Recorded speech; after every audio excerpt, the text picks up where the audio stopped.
Eu queria então aqui apresentar um estudo sobre a eficácia, segurança e tolerância de antidepressivos para dor crônica em adultos, e esse estudo foi uma overview de revisões sistemáticas, publicado em 2023 no BMJ, tá certo? Acho que a importância do estudo de maneira geral é porque a dor crônica é uma coisa muito frequente. Na população adulta e adulta idosa, fica em torno de 20 a 30% da população do mundo que vai ter uma das condições mais prevalentes, sendo a mais prevalente dor lombar, lombalgia, depois cefaleia, dor orofacial, que eu nem sabia que era tão crônica, e dor visceral.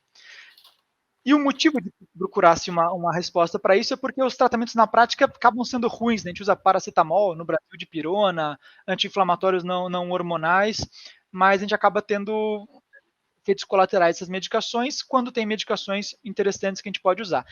E muita gente tem usado antidepressivo para essas condições, só que nem sempre com a melhor evidência do mundo, tá certo? Então, foi uma revisão, uma busca de revisões sistemáticas feita em bases como PubMed, Embase, Psyinfo e Cochrane, por dois pesquisadores. Tá?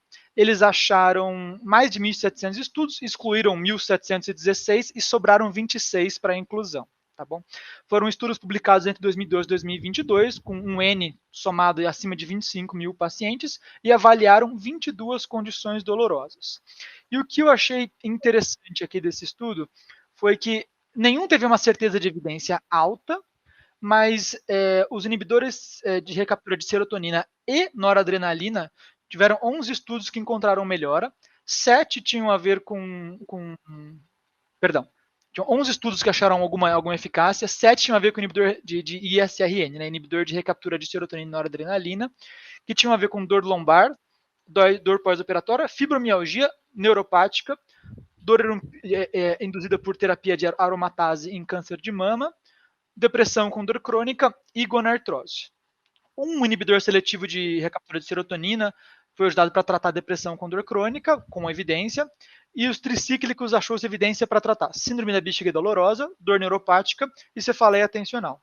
Mas o que eu achei mais interessante, talvez, do estudo foi que teve ausência de eficácia no tratamento dos inibidores de recaptura de serotonina para dor lombar, fibromialgia, dispepsia e dor torácica não cardíaca. E os tricíclicos não funcionavam para a dispepsia funcional. E algumas condições não teve conclusão, nem de que há eficácia ou de que não há eficácia. Inclusive, entre elas, enxaqueca, que é uma coisa que muitas vezes eu mesmo tratava com tricíclico e dor crônica. Acho que, não sei se eu vou deixar de tratar, mas é uma coisa que eu achei interessante não ter evidência. Dor de nervo ciático, né, assim, uma ciatalgia ou uma compressão medular. Então é isso. As coisas que eu levei desse estudo foram que os tricíclicos não têm evidência para tratar, então, dor lombar, dor de nervo ciático, artrite reumatoide, dor de artrite reumatoide e fibromialgia, tá certo? Como o tricíclico é muito utilizado para dor crônica, a gente tem visto um aumento grande desse ciclo para dor crônica, a gente está entendendo que mesmo assim não tem muita evidência, ou seja, uma baixa evidência. E talvez a coisa que seja interessante aqui em volta disso é que 70% dos estudos que estavam relacionados ao inibidor de recaptura de serotonina e noradrenalina, que acharam eficácia, estavam ligados, curiosamente, tenho certeza que é apenas uma coincidência, com a indústria farmacêutica. Agora você complicou com esse comentário, hein? Bom, dor crônica, em geral, tem uma associação muito grande com saúde mental, né? Acho que esse é um artigo de extrema relevância nesse sentido. E uma mudança da minha prática depois de você trazer esse artigo é justamente o uso do tricíclico nos casos de enxaqueca, que eu, em geral, tinha isso incluso na minha prática rotineira, e agora vou precisar rever, né? Vamos mudar isso no nosso dia a dia, que não tem evidências.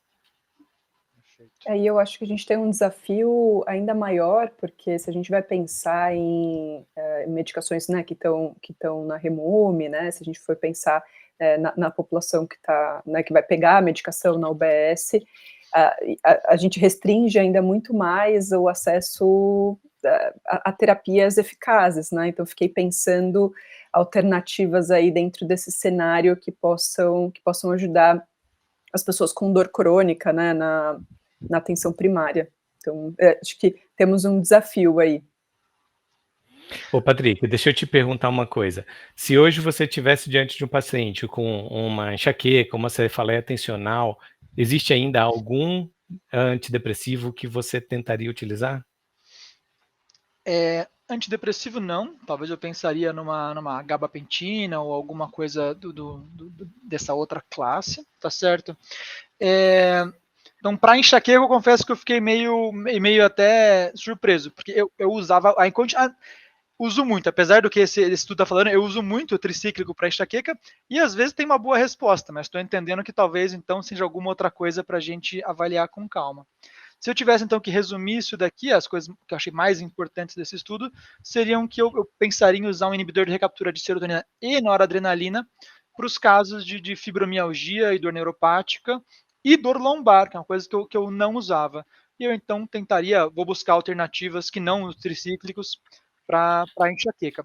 Uma coisa, como a Aline falou, que eu acho importante de comentar, é o que está disponível de medicação no Brasil e no SUS, mas o preço da duloxetina, obviamente não é gratuito no SUS, ao mesmo tempo não é um preço exorbitante. Assim, eu estava olhando aqui na internet uma busca rápida, achei valores que variam, então, para o inibidor de recaptura de serotonina e noradrenalina, entre 40 e 60 reais no mês. Tá?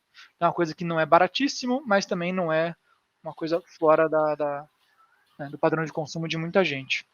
Acho que eu finalizaria assim, na verdade, então.